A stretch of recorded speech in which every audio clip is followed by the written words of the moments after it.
السلام علیکم ورحمۃ اللہ وبرکاتہ۔ بسم اللہ الرحمن الرحیم۔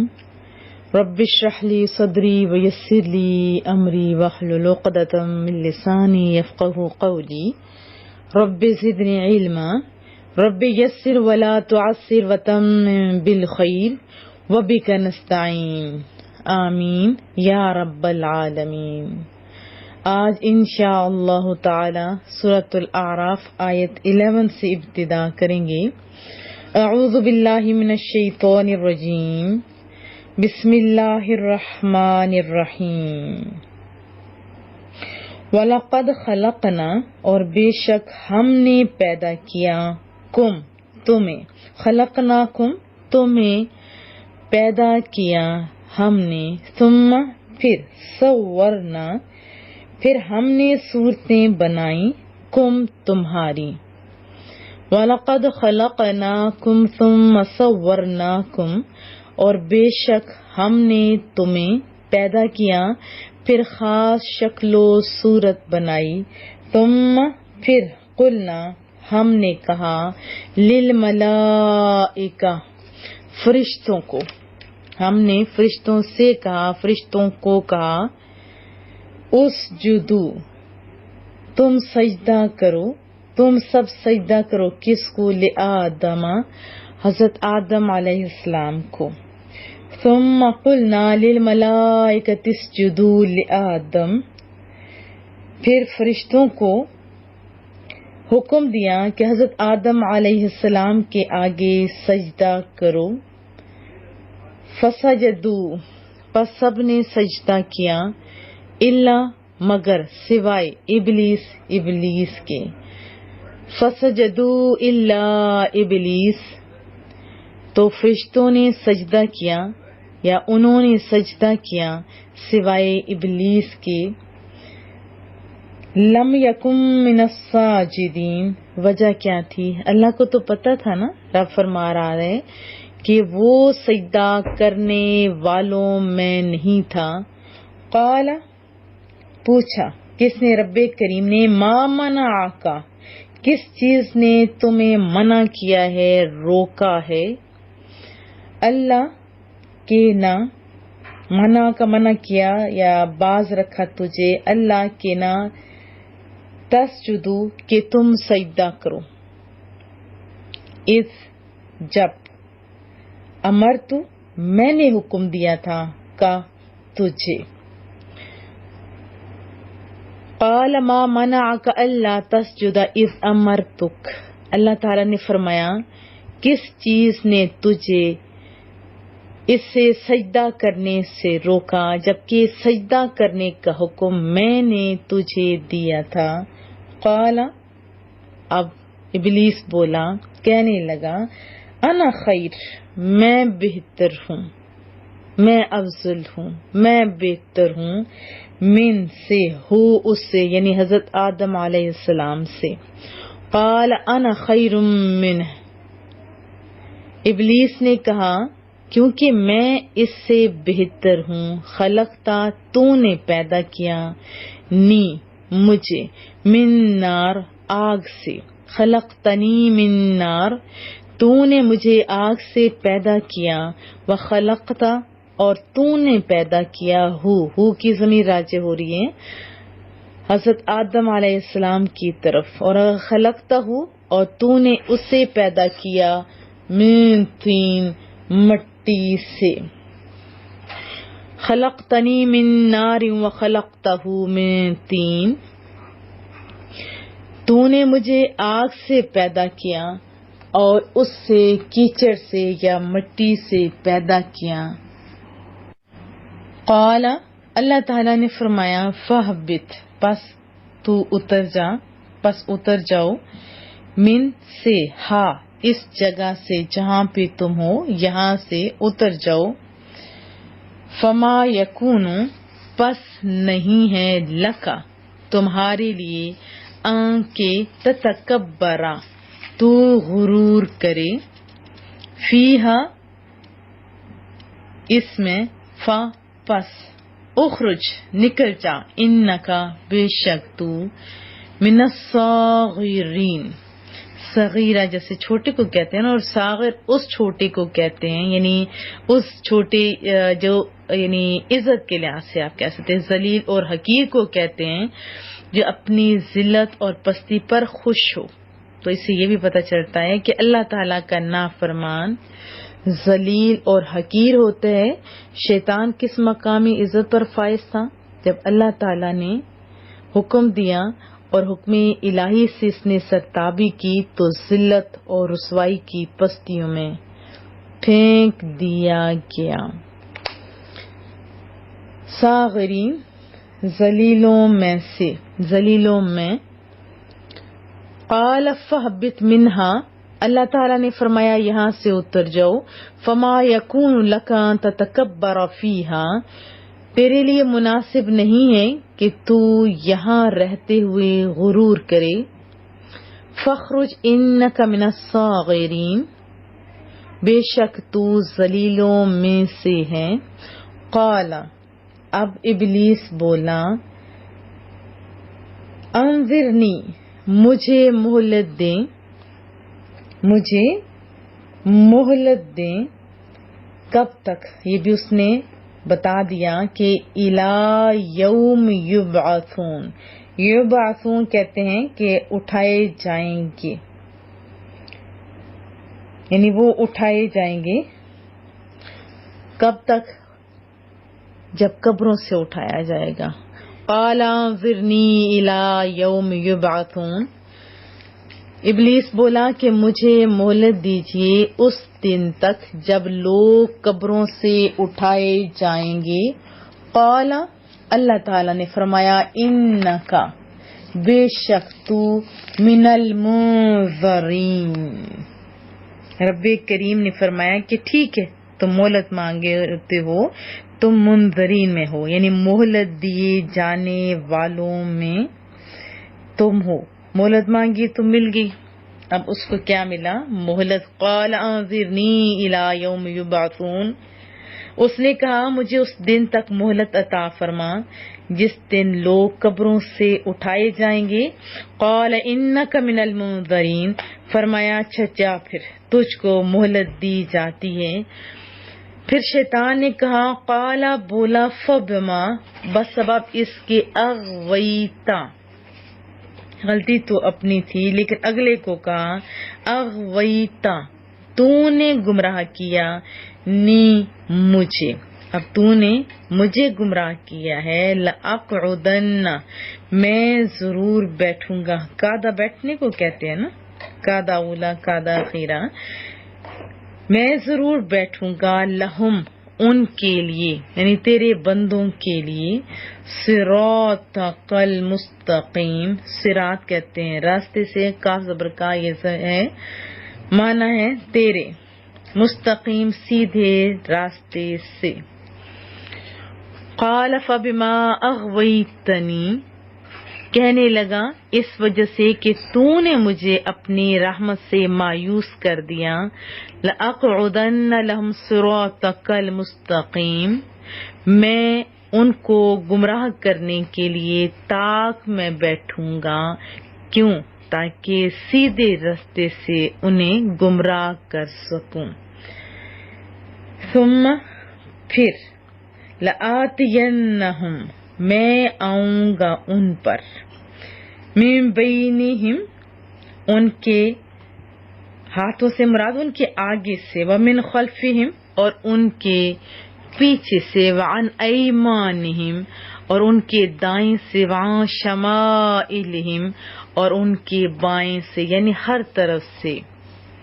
پھر میں ان کے پاس آؤں گا بہکانے کے لیے، ان کے آگے سے، ان کے پیچھے سے، ان کے دائیں اور ان کے بائیں سے. ولا تجد، اور تو نہیں پائے گا، اکثرہم، ان میں سے اکثر کو، کثیر کو، شاکرین، شکر گزار. ولا تجد اکثرہم شاکرین، اور تو ان میں سے اکثر کو شکر گزار نہیں پائے گا.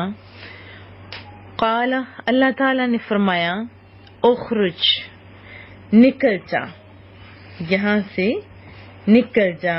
قال، فرمایا اخرج نکل جا منہا یہاں سے مذعوما ذلیل ہو کر، یعنی برے حال سے، جیسے ہوتا ہے نا مذمت کیا ہوا جس کو بہت زیادہ غلطیوں کے سبب رسوا کر دیا جائے، عیبدار کر دیا جائے، بہت عیبوں والا جو بندہ ہوتا ہے، اللہ تعالیٰ نے فرمایا کہ تو نکل جا یہاں سے مدحورا مردود، مدحورا رحمت سے دور، مردود۔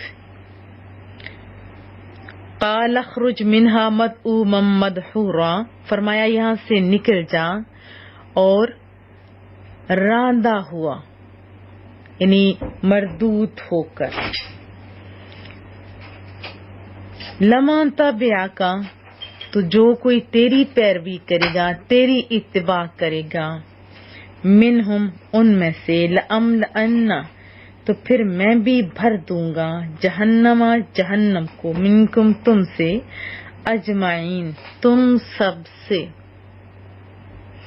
لمن تبعک منہم لأملأن جہنم منکم اجمعین، جس کسی نے تیری پیروی کی نا ان سے، تو پھر میں جہنم کو تم سب سے بھر دوں گا۔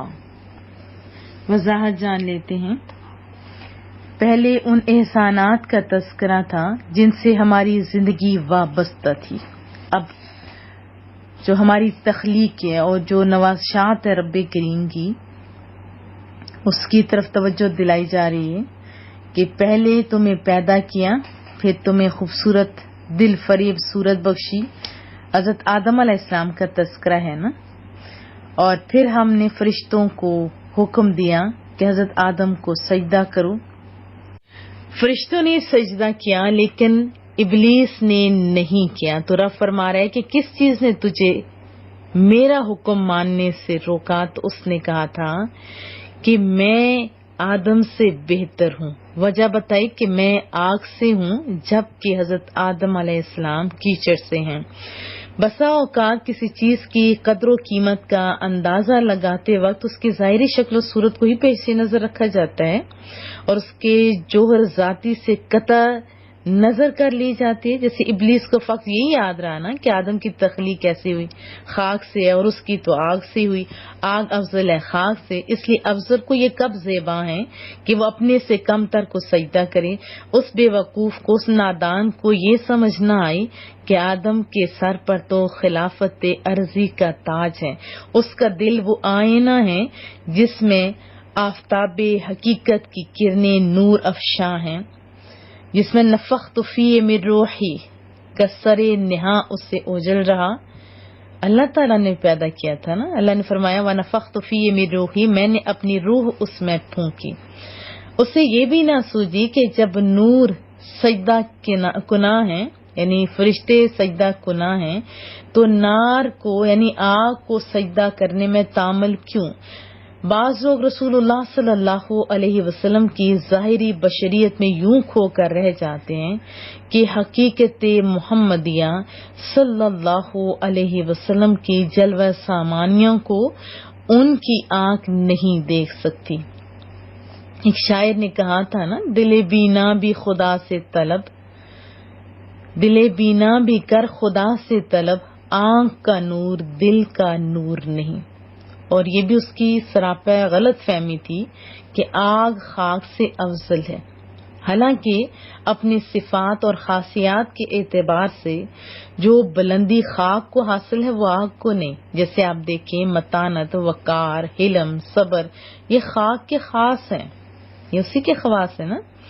تو جبکہ اس کے اپوزٹ اگر دیکھا جائے تیش، غرور، یہ ساری چیزیں تو آگ کے اندر ہیں، یہ جو غصہ، یہ سب کچھ تو ادھر سے آتا ہے۔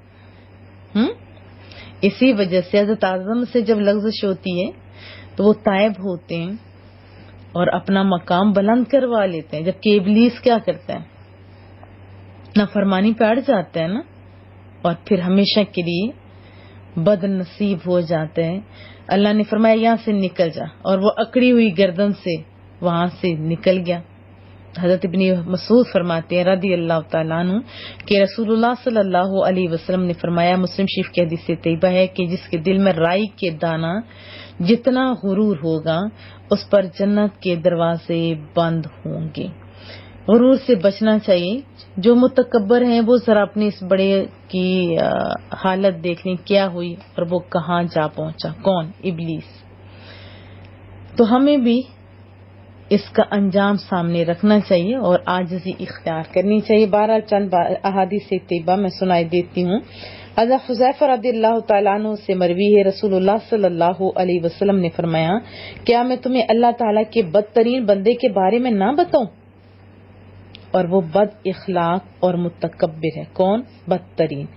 مسند امام احمد میں یہ حدیث طیبہ تھی۔